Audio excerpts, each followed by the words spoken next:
ഇന്നത്തെ topic carpal tunnel സിൻഡ്രോമിനെ പറ്റിയാണ്. ചില ആൾക്കാർക്ക് ജോലികൾ ചെയ്യുമ്പോൾ ഈ 3 വിരലിൻ്റെ അവിടെ തരിപ്പ് വരാൻ തുടങ്ങും.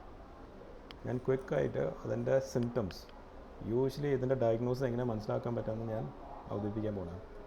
ഫസ്റ്റ്, ഈ 3 വിരലിങ്ങനെ ഞാൻ നേരത്തെ പറഞ്ഞ പോലെ തരിപ്പ് വരും, സൂചി കുത്തുന്ന പോലെ പെയിൻ വരും. രണ്ടാമത്തെ പോയിൻറ്റ്, ചില ആൾക്കാർക്ക് എരിച്ചിൽ പോലെ ഈ സൈഡിലേക്ക് റേഡിയേഷൻ വരാൻ തുടങ്ങും ജോലികൾ ചെയ്യുമ്പോൾ. തേർഡ് പോയിൻറ്റ്, ഇതാണ് ഏറ്റവും ഇമ്പോർട്ടൻറ്റ്, ചില ആൾക്കാർക്ക് ബലക്കുറവ് വരും. എക്സാമ്പിൾ, പാത്രം കഴുകുമ്പോൾ, അല്ലെങ്കിൽ ബൈക്ക് ഓടിക്കുമ്പോൾ, അല്ലെങ്കിൽ കത്തി പിടിക്കുമ്പോൾ കയ്യിലെ തെരിപ്പും ബലക്കുറവ് വരും, സ്ലിപ്പാവും. നാലാമത്തെ പോയിൻറ്റ്, ഈ തെരിപ്പ് വരുന്ന സമയത്ത് കൈ കുറച്ച് നേരം ഇങ്ങനെ കുറഞ്ഞാൽ തെരിപ്പ് മാറും. ഈ 4 പോയിൻറ്റിൻ്റെ അർത്ഥം കാർപ്പൽ ടണൽ സിൻഡ്രോം പറ്റിയൊരു ഡിസീസിൻ്റെ ഒരു സൂചനയാണത്. അങ്ങനെയാണെങ്കിൽ ഏറ്റവും പെട്ടെന്ന് ഡോക്ടറിനെ കാണിക്കുക.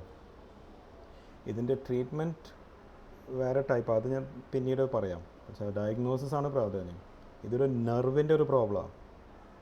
നമുക്കിവിടെ ഒരു ഞരമ്പുണ്ട്, ഈ 3 വിരൽ സപ്ലൈ ചെയ്യുന്ന ഞരമ്പാണ്. ഈ കാർപ്പൽ ടണൽ സിൻഡ്രോം ഈ ഡിസീസ് എന്ന് വെച്ചാൽ ആ ഞരമ്പിൻ്റെ മുകളിലൊരു പാട പോലെ സംഭവം ഇങ്ങനെ പ്രസ്സാവും. പ്രസ്സായ കാരണമാണ് ഈ തരിപ്പ് വരുന്നത്. Thank you.